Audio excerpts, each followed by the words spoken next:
بر اون تکه زمینی که اشک یک گناهکار بچکه الله او رو رشک آسمان ها میکنه.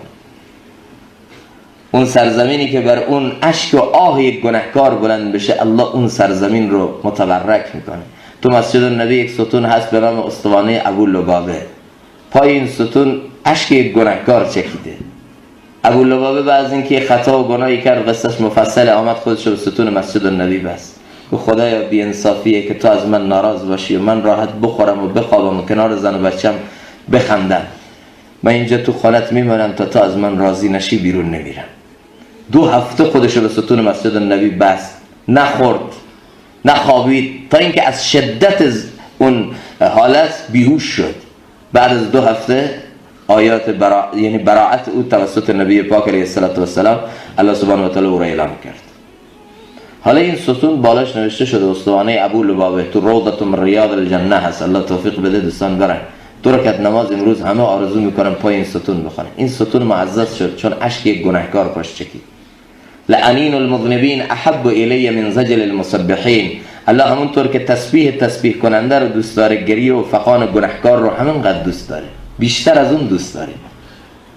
پادشاه که رفت اینجا شروع کرد به گریه کردن. الله 2 قطره رو خیلی دوست داره. 2 قطره رو، 1 قطره خون شهید در میدان جهاد، 2 قطره اشک یک گناهکار که در راه خدا بچکه. این 2 تا رو الله خیلی دوست داره. این 2 قطره رو، همین قطره ها رو دریغ نکنیم. یکی بچه‌شو میگه آورد پیش یکی از علمای بزرگ دیوبند، حالا فکر میکنم حضرت مولانا محمد یعقوب نانوتوی بود، فکر میکنم، آورد بچه‌شو گفت این بچه‌م خیلی گریه میکنه. مولانا تو همون غلبه حال خودش و تو همون اوج عبدیت خودش بچه رو که دید داره گریه میکنه، خود مولانا قطرات اشکش جاری شد. گفت الله اشک رو دوست داره و چشمای ما بزرگا که خوش شده، بذار همین بچه گریه کنه تا الله به این رحم کنه. ما هم به کنار این رحمی از الله شامل حال ما باشیم. ما که برای خدا اشکی نداریم، اینم اشک نداشته باشه، حال این دنیا چی میشه؟ میگه این حالت رو گفت پدرم شروع کرد گریه کردن.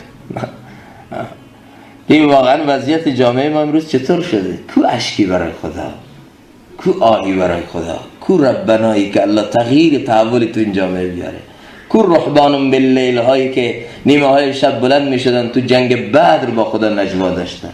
جاشو چی گرفته الان؟ جاشو سیدی های مبتذل نتانیاهو، سینمای هالیوود. جاشو چی گرفته؟ چشم چرانی ها و ابتذال های نیمه های شب.